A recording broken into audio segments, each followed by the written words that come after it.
Welcome to the journey of becoming. I'm your host, Karrie Mitten. Before we get started, a quick question. Are you ready to break through to your next level? Up Level Your Life Consulting is where executive success meets soul aligned strategy. If you're a high performing professional or entrepreneur who's accomplished a lot, but deep down know there's more clarity, more impact, more freedom, more you, then this is your moment. Our executive coaching is for leaders who are ready to stop playing small and finally be bold. Craving a life where you don't have to curate or hide any part of yourself. Mm. Learning to embrace your full story, including the pain and the power, and looking for a trusted transformational guide to walk beside them in the stage of becoming. With personalized coaching, proven mindset tools, and strategic vision building, we help you own your visibility and walk courageously into your next chapter. This isn't about doing more, it's about becoming more of who you truly are, body, soul, and all. Let's talk about what's possible for you. Book a free clarity call today, and let's create a bold vision for the next level of your becoming. Visit www.uplevelyourlifeconsulting.com to schedule your call today because you didn't come this far to only come this far. And now, on with the show. So, today we have with us Rachel Jenks, founder of Booty Kicking Ballerina. I love that name. A You. coaching and wellness brand that helps dancers and high achieving women of all backgrounds transform the relationship with their bodies through injury prevention, healing, and deep self love. With over a decade in the dance world, 2 decades in marketing, and nearly 10 years as an entrepreneur, Rachel blends personal transformation with professional expertise to guide others through the journey of embracing their bodies, even in their brokenness. Here's a story of a powerful example. Excuse me, her story is a powerful example of resilience, reinvention, and choosing to stop playing small so you can make your boldest impact. Rachel, welcome to the show. Thank you so much, Carrie, and thank you for having me today. I'm honored to be here. Absolutely. I am thrilled to have you. I love your story. And so let's start at the beginning. So Sure. every transformation starts with a turning point, right? So can you share with us a pivotal moment or a decision in your life or your business that made you realize that you are meant to do what you're doing today? Hmm, that is a fantastic question. Um, I would have to say that it wasn't a single moment, but a series of moments. Great. So this was a few years ago. Hmm. After we're going to get into my story more, but after losing my professional ballet career, I have taught on the side for many years, and I was teaching in a studio years ago.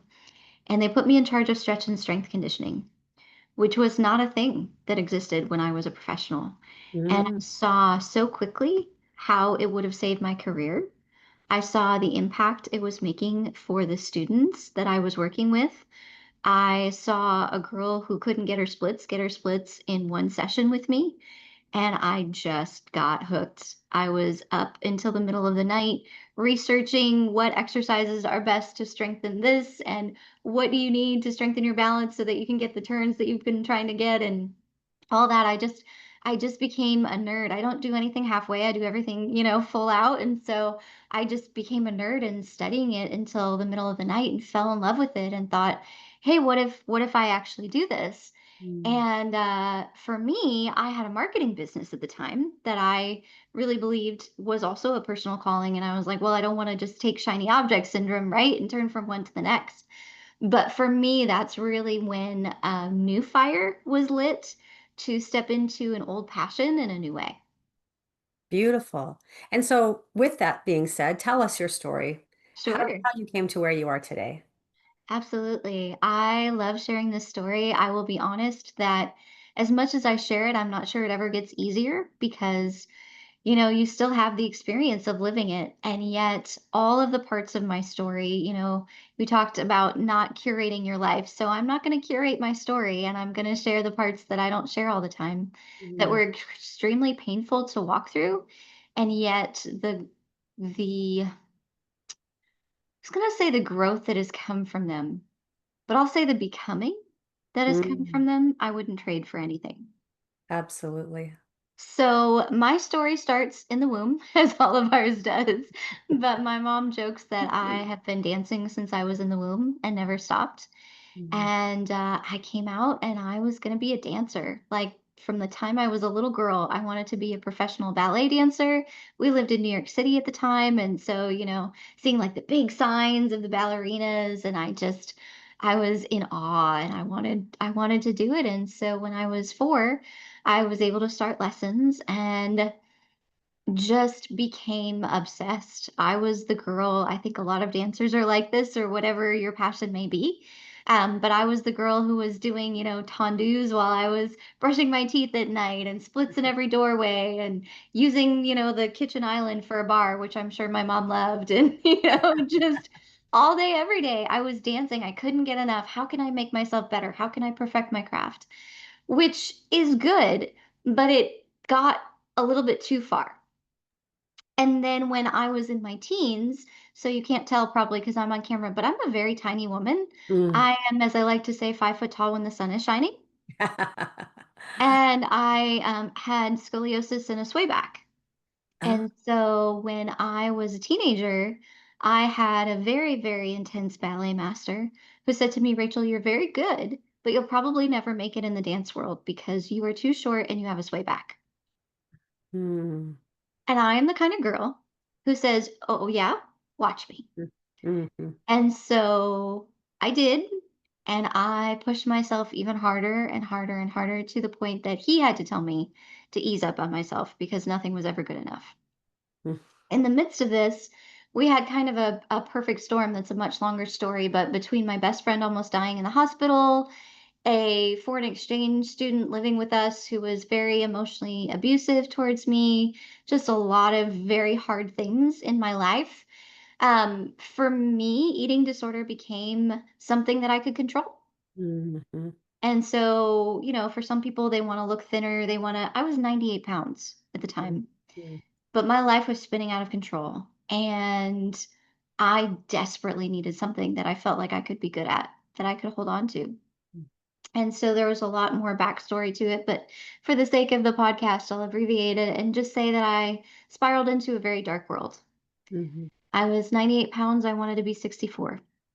Where that number came from, I don't know, but it was lodged in my mind. And so nothing I did was ever good enough. Nothing I did in class was ever good enough. Nothing I did eating wise was ever good enough. I snuck out of the house in the middle of the night and went for a run, came back, did sit ups until I was blue in the face, and then kept going. I mean, and this is on top of already having a pretty intense dance schedule, right? And so just really pushed my body harder and harder and harder and harder. mhm, Fast forward a few years, and I went to a summer intensive thinking this is the last hurrah before I have to, go out and get a normal job and figure out what I'm supposed to do with my life. mhm, And so I'm at the summer intensive, and a few days into it, the artistic and executive directors came to me and said, "Hey, Rachel, we know you weren't planning on this, but if you'd like to, we'd love to have you stay and join the company." And I'm, mm, wait, what? Wait, what? Wait, mhm, what? Wait, what is happening? mm, And so at 17 years old, fresh out of high school, I went home. I had a week to pack up my stuff and say my goodbyes and move to Jacksonville, Florida. And there I was, a professional dancer at 17 years old, living my dream, dancing 10 hours a day, 6 days a week. And it was amazing until it was not. mhm, And I now know a lot of things I didn't know then. Back then, we didn't have cross training. We didn't have conditioning. Conditioning was okay, go for a run around the parking lot and then come back. For some reason, our artistic director was obsessed with like tricep dips on the windowsill. So that's what we did. I don't know. But you just danced all day, every mhm, day. And then I was also living with a family. The dad was a chiropractor and he had a gym. And so I would dance all day, every day, and then come home, run a mile to the gym, train at the gym, run a mile back, get up, do it all over again. oh my And my gosh. body couldn't handle it. Also, I was eating again, but I still very much had eating disorder mentality. Mm, And so I would go for hours on like half a slice of turkey and an apple, and my body just Couldn't, I had also started battling knee injury when I was 16. Mm. And so that just compounded and compounded and compounded. And basically, my body fell apart. And the not so glamorous part of my story is that the first thing that happened was that my metabolism shut down out of nowhere, Hmm. unexplainable. And this body that is not built for it gained an excessive amount of weight in a very short amount of time. And by excessive, I mean 60 pounds in Wow. 3 months. In 3 months. Wow. First time in my life. Remember, I've been tiny my whole life. Hmm. And so I was terrified, and my body couldn't handle it. Hmm. And I had sprained ankles for 6 months because every time I got out of bed, I would re-sprain my ankle. I did this in a rehearsal, completely popped out my sacroiliac joint. Like I just started to fall apart. Mm. And it was terrifying because here I was living my childhood dream finally, thousands of miles from my friends, from my family, from anything. Remember, this is before social media, so it's not like I'm sending them videos of me dancing or anything. Like I'm Hmm. living this whole life that nobody really knows about. Hmm. And now my body's falling apart. Hmm. And by the time my family did get to see me perform with the company, I wasn't really able to perform. Mm. And that was devastating. That must have been devastating. Yeah. And so, one of the crucial parts for me in that season of my journey was while everything was falling apart, my friend Rodney choreographed a piece to the song Iris by the Goo Goo Dolls. And I Hmm. don't want the world to see me, 'cause I Mm. don't think that they understand. Mm. When everything's made to be broken, I just want you to know who I am. And Mm. that song, that piece, I loved the dance. It was an advanced piece that I was put in. I was super excited about it. Love the choreography, and that song, that piece was my anchor. That's what got me through. Because I Mm. didn't want the world to see me, right? Like Yeah. everything was being broken. Like I just want you to know who I am. Hmm. So fast forward to the fall, and now I am the girl pressing play on the CD player in the back of the room, back in those days, watching somebody else learn my role in the Mm. piece. Mm. And I just collapsed after the rehearsal into a pile of tears in the corner. Mm. Just, I can't do this anymore. This is too hard. I don't know why I'm still here. I just want to quit. And my best friend in the company, Lacey, walked over and she said, "Okay, Rach, you're saying you want to quit? Just do it. There's a door. Go on. Hmm. What's wrong? Nobody's keeping you here. All you have to do is walk out that door and never come back." And then she looked at me and she said, "I know what's going on. There's a voice rising up inside of you saying you can't make me quit. That's right, and don't you ever forget it." Mm. Mm. And I truly believe that that night saved my life because, along with depression, I had suicidal thoughts. I had all kinds of things, right? Because what you found your entire identity and purpose and passion in and worked so hard for is falling apart beyond your control, and you don't even know who you Mm. are. And the people that you're with don't know you outside of this role that you were supposed to be filling, that you can't anymore. And so that phrase, "you can't make me quit," just began to rise up inside of me. And that phrase continued to rise up inside of me for decades. And Hmm. I'll pause there if there's any questions or anything you want to interject. No, I love that, it's interesting how, and I've heard this before. One of my mentors, I'm in this beautiful body wisdom program because I believe a Mhm. good coach is coached. And Yeah. so and when in this area, this time of my life, I'm really wanting to uh, just get in touch with my body and make sure that I'm doing all the right things to age, I guess, gracefully. But one of the things, she was a dancer as well in New York City, and she calls herself a body abuser. What she did was she abused her body, and until she got connected with the soul inside of her, the in that internal guidance, she said she put it on a shelf, for so many years, not listening to it and just doing the things that she thought she was supposed to do to be a good dancer, right? it wasn't aligned with her soul, what her soul was calling her to do. And I love how you listened to that inner guidance say, say something to you that was very pivotal in your life that is still with you today. And if we lean Mhm. into that and really, you know, grow that relationship with that soul self, that higher self, that eternal self, that's our guidance. That's where we get the proper, I don't like, don't even like the word proper, but the tools and resources that are required for us to live in a vibrant, healthy way, you know? And so tell us now, I mean, thank you for sharing that beautiful story. And I think a lot of us can relate to, you know, not maybe not quite the extreme, but the body abuse. When I was growing up, and I grew up when the girls in the magazines, everybody wanted to look like the girl in the magazine. And so I would spend hours in the gym, when I was in my young teens. And then when I became a mom and I got the mom belly, then I was like, I gotta starve myself and I gotta push my body. And it's just such the wrong way to do it. And now I've realized that I do what feels right, what feels good. And I'm in the best shape I've ever been in many, many years because of that. So thank you for sharing that. Tell us now, the from okay, so you had this experience as a ballerina. Obviously, you're no longer a ballerina and you stepped into a completely different role in marketing. But how has that led, what are you doing now? And tell us, Yeah, a little bit more about how you got sure. here, right?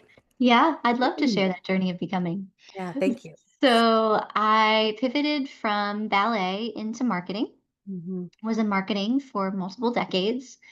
And I just want to bring in a little bit more of my health journey because it's so important. So Great. Yeah. when I was in my 20s, I was in so much pain in my knees in particular that sometimes I had to have friends drive me around because I couldn't drive myself. Mm-hmm. And even the kindest voices in my life were saying, you're probably going to be in pain for the rest of your life. They were using words like arthritis and all of that kind of thing.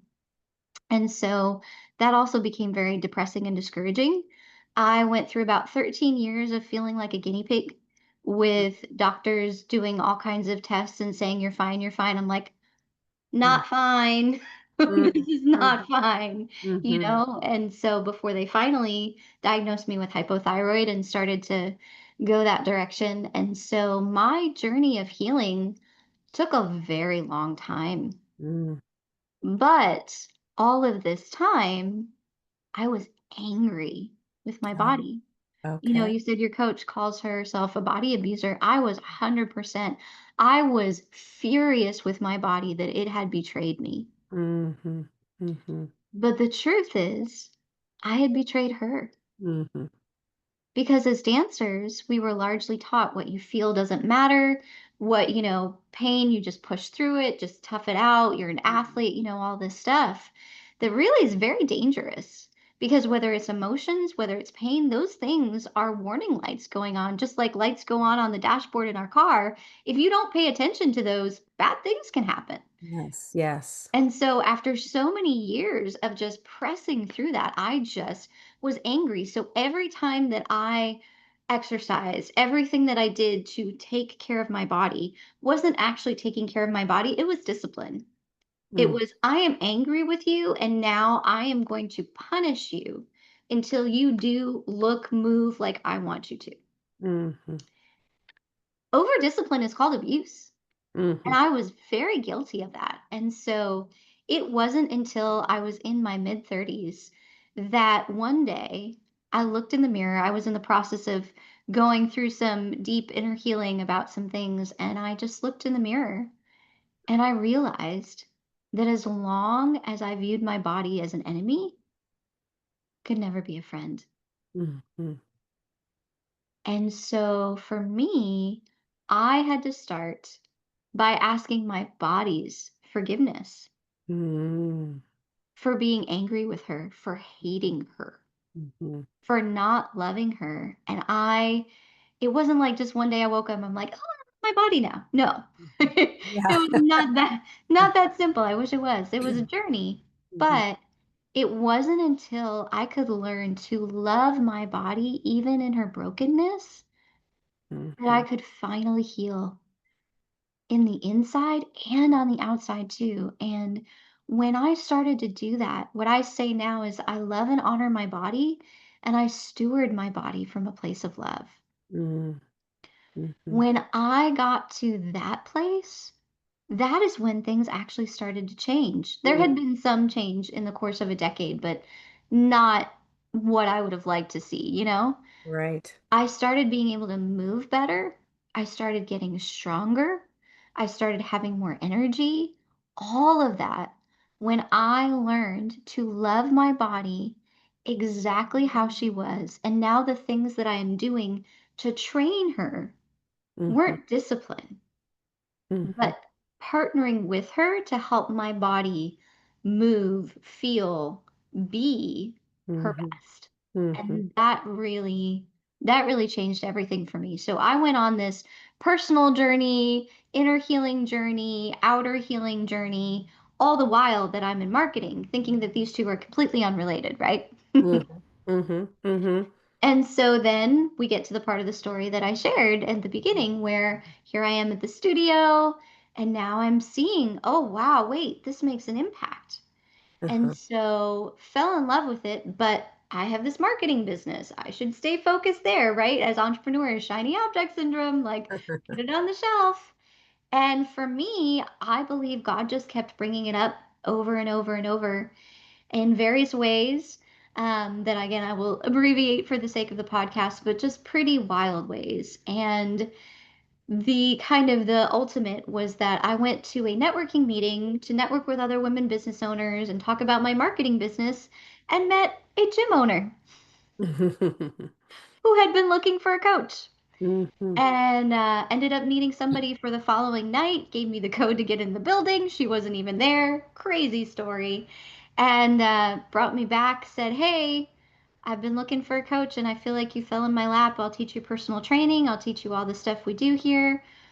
Will you try it? And I said, sure, I'll try it for 30 days and stayed for 7 months. And in the process, went back and got my personal trainer certification and then my corrective exercise specialist certification. And just the more that I stepped into it, the more I fell in love, the more passionate I became. And that happened to be working with a primarily a little bit older population. And so seeing the results it was getting for them and how they're able to move better and be more present with their families and all of that kind of stuff was really lighting me up. And so in the midst of this, that's where the name Booty Kicking Ballerina comes from. Because when I started the studio, the ladies went to the owner and said, that cute little ballerina kicked our butts. And so they started calling me the booty kicking ballerina, which I loved. Mhm. And so then fast forward to I started to realize, wait a minute. Again, I believe the journeys that we're given for a reason. Uh-huh. What if I could go back and take these skills that I have now to the girls who are where I was and Mm. help them have a very different story and Mm. be able to live out who they were made to be, not just for a season, because so many dancers get injured and burn out and all that kind of stuff so early. Mhm. To be able to be who they were called to be and made to be for a lifetime. Mhm. And so then I started really digging into the corrective exercise specialist world and longevity and all that kind of stuff. And I launched Booty Kicking Ballerina. So that is my passion to help dancers heal from the inside out so they can keep kicking booty for a lifetime. Oh, I absolutely love that. And I love it came completely full circle, and you got to go through the fire, refine through the fire to Yeah, now bring your gifts and talents to those that you can support because you've been there, you've been through it. I love absolutely. that. I love that. I love just seeing that full circle. And it's so, so needed, in our society. I mean, it hasn't changed much. Young girls are still pushing themselves and still, having, food disorders and things like that. And to have someone like you who's been there, who can speak the language, who can, guide them on their journey and help them to become the very best version of themselves along the way. I mean, what a beautiful testimony. Thank Really, you. really beautiful. Yeah. I mean, this woman who at the gym, did you have any other mentors or guides to support you on your journey? Not in the beginning, but then I did. So when I launched my business Booty Kicking Ballerina full time and left the studio, can I tell you a little quick backstory? Please, So please. I was part of an online mastermind for Christian entrepreneurs years ago. Okay. And there was a personal trainer who was doing an online event and needed speakers. And I kept feeling like I was supposed to reach out to him. And I was like, that doesn't make any sense. I'm in marketing. So I did. And he said, hey, tell me your health journey. And as Mm, soon as he heard, he was like, oh, yeah, we need to have you speak. So I spoke for his event. We became friends. I became friends with his girlfriend. We all followed each other on social media, ended up being part of some other mentorships over the years and seeing each other at meetups. And then in 2022, summer of 2022, I was reading a fantastic book called Kingdom Identity that asked the questions that we've all asked ourselves 100 times, right? If you could do anything, what would you do? mhm, What could you do as a little kid and never get tired of it? And I'm sitting there in the rain reading this book in a juice bar, and what bubbles up for me is be a fitness instructor. And I mm, was like, that's so wild. Where did that come from? And I've been passionate about health and fitness my whole life, clearly. mhm, And I would get into Pilates. I'm going to be a Pilates instructor, jazzercise, or Zumba, or yoga, or whatever kick I was on, right? And for whatever reason, I never did. I was like, okay, but what's the deeper? And as I looked deeper, I saw the thread my whole life of being a teacher and a coach. mhm, And I realized at that time I had a very successful marketing business, but I was feeling very unfulfilled. mhm, And I realized that I didn't have that same outlet, right? When you grow your business to a certain point, sometimes you become the business development phase and you're mhm. not as involved in some of the things you love to do. And so I kind of stepped away from that teaching and coaching piece, and I didn't realize how much that was missing. Well, about a month. Oh, so then I was like, okay, I'm going to start a coaching program. And so I started my Own Your Difference personal branding coaching program at the time. Because again, I'm thinking this is all allegory, right? Mhm.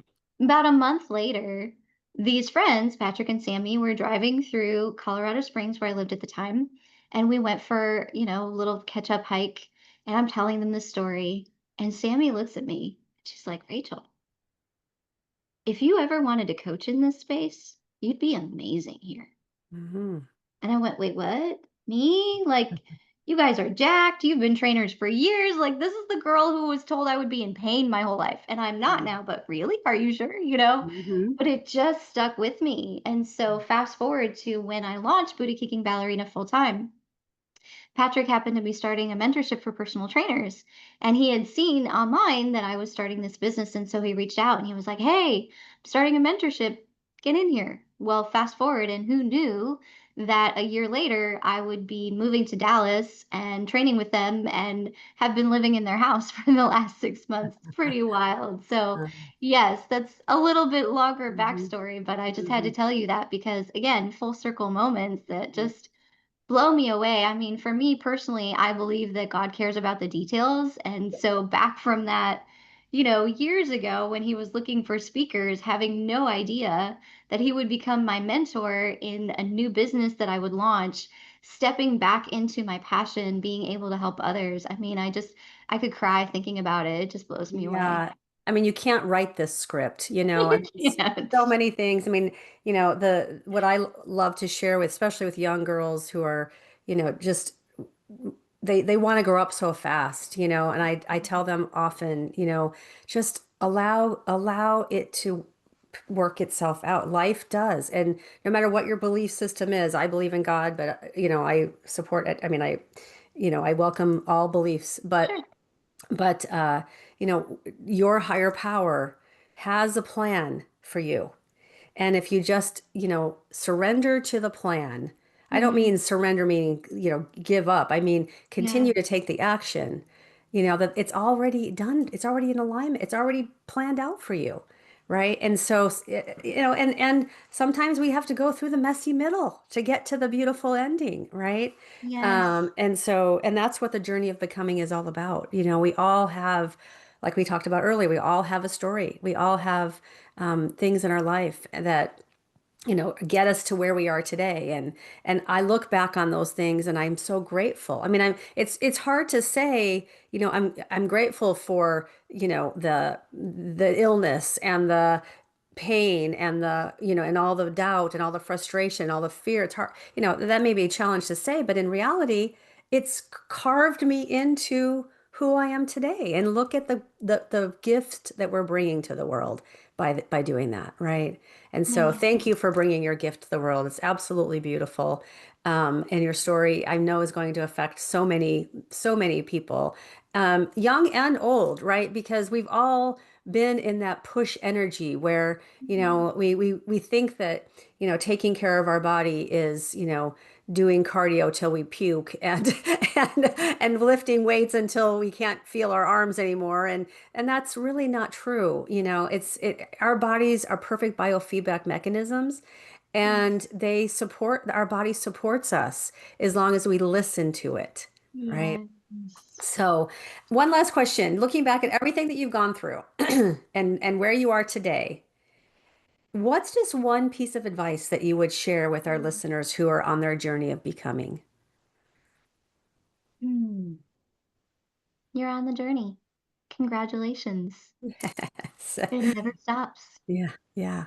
Like the journey always continues. There are always ways in which we are Mm, becoming and also giving ourselves permission mhm, to be more fully who we are. I think, for me, when I was in marketing, it felt like part of me had died mm, because I am and always will be a dancer. It's not the only part of who I am, but it's a huge part. And mhm, so for me to step back into this world, I'll be honest, was terrifying.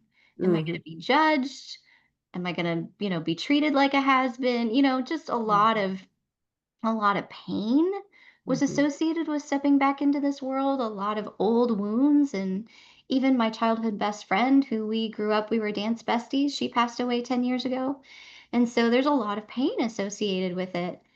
And I found that for me, part of my journey of becoming all over again is giving myself permission to be the dancer that I've always been. mhm, mhm, So, mhm, whatever that is for you, wherever you are on your journey, if I could just look you in the eye and say, you have permission to be exactly who you are, mhm, exactly where you are.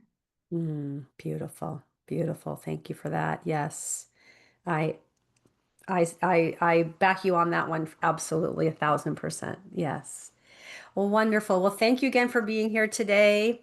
I know your story will resonate with so many of our listeners and help them to feel empowered and ready to take action. So, for anyone tuning in, remember your journey of becoming starts with one brave step. Take it today. So, until next time, keep embracing your transformation and your journey of becoming. Take care.